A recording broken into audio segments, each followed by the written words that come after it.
Assalamualaikum warahmatullahi wabarakatuh. Bertemu kembali dengan Bunda Umul pada materi Bahasa Indonesia bagian kelima.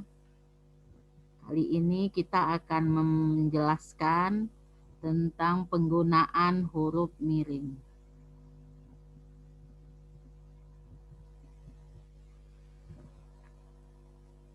Huruf miring dipakai untuk menuliskan judul buku, nama majalah, atau nama surat kabar yang dikutip dalam tulisan, termasuk dalam daftar pustaka. Sebagai contoh berikut, di sini Bunda membolkan tulisan ya, atau menghitamkan, karena dimiringkan dia tidak muncul, maka Bunda ganti dengan bol.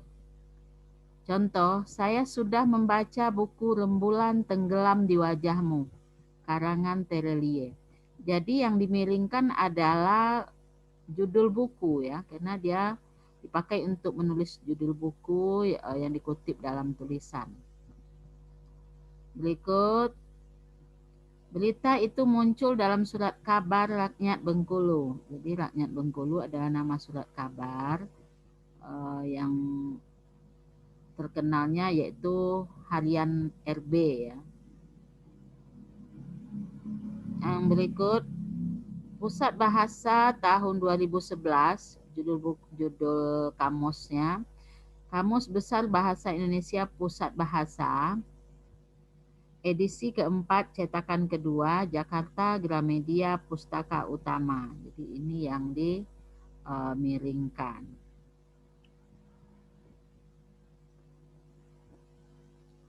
Huruf miring dipakai untuk menegaskan atau menghususkan huruf bagian kata, atau kelompok kata dalam kalimat.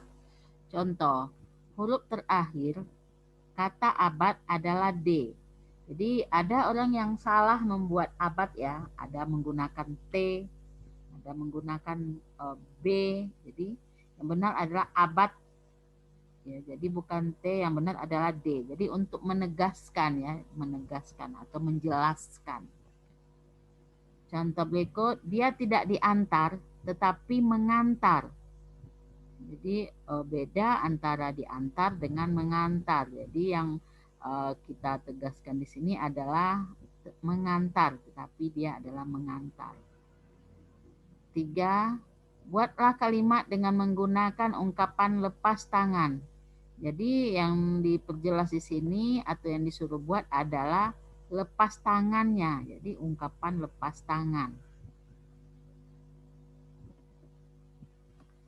3. Huruf miring dipakai untuk menuliskan kata atau ungkapan dalam bahasa daerah atau bahasa asing. Contoh, upacara Pyeongseju atau tepung tawar menarik perhatian wisatawan asing yang berkunjung ke Aceh. Ini istilah tepung tawar dalam bahasa Aceh ya. Nomor 2, nama ilmiah buah manggis ialah Garcinia mangostana. Ini menggunakan nama asing, maka kita jadikan dia dalam penulisan miring.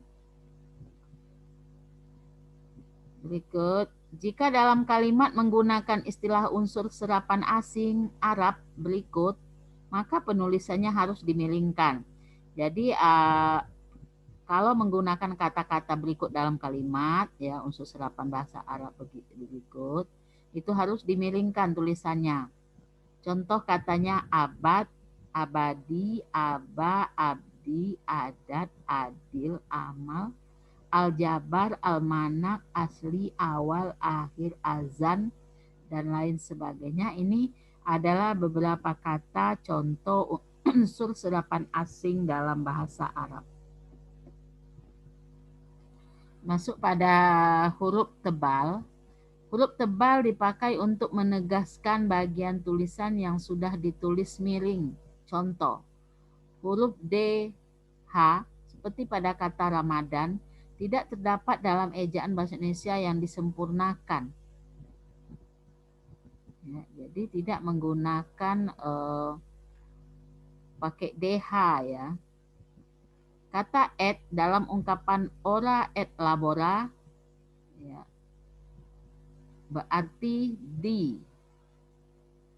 berarti dan ya. Kata et dalam ungkapan ora et labora berarti dan. Jadi, et itu menyatakan dan. 2.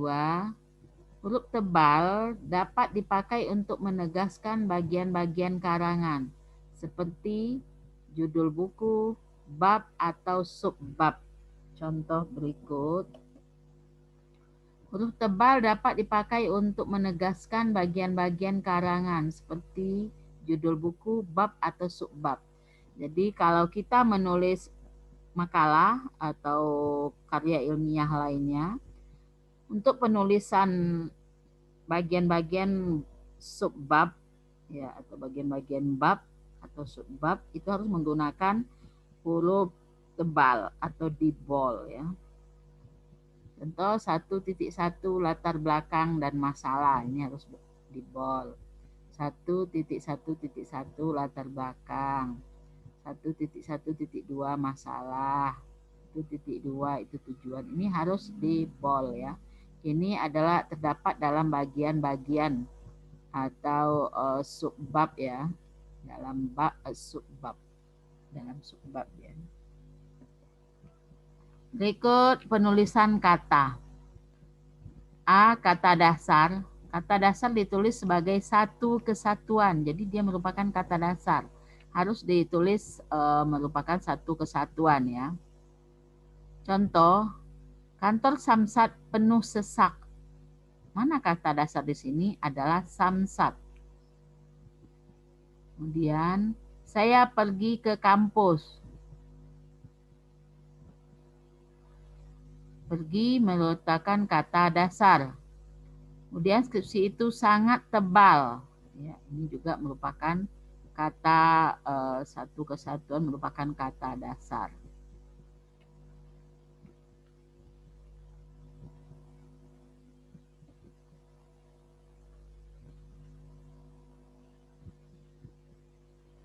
B. Kata berimbuhan.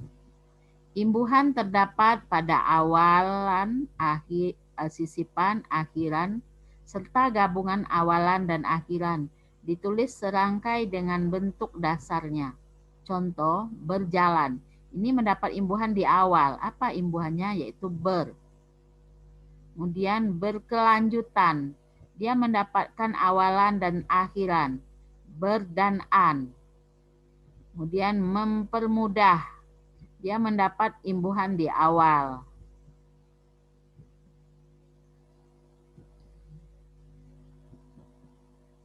Kemudian gemetar. Ya. Gemetar. Berikut lukisan. Berikut lagi kemauan. Berikut perbaikan. Jadi ada unsur awalan, sisipan, akhiran, dan gabungan awal dan akhir.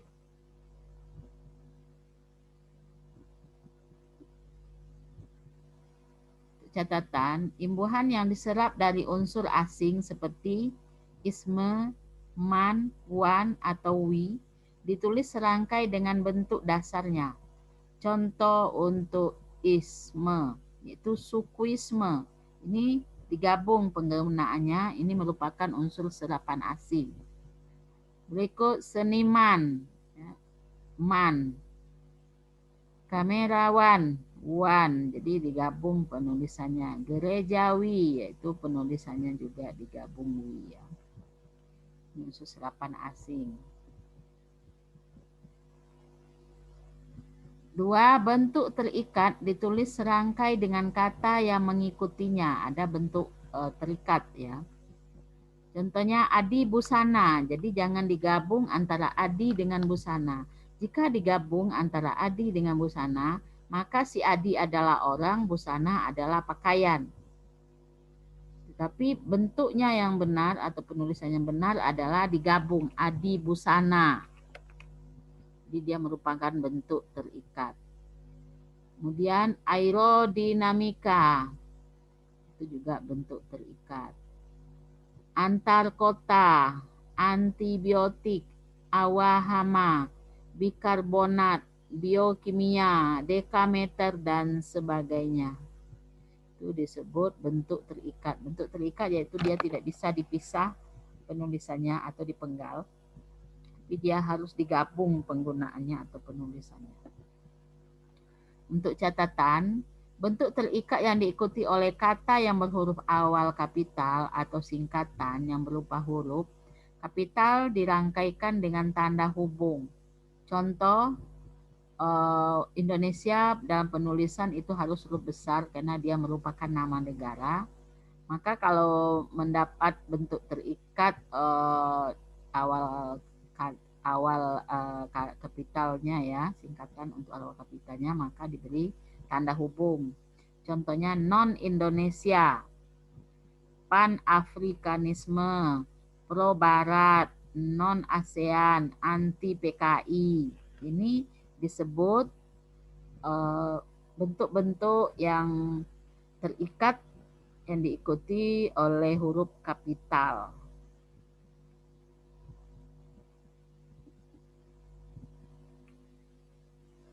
Demikian materi singkat, semoga sukses. Untuk tugasnya nanti Bunda instruksikan.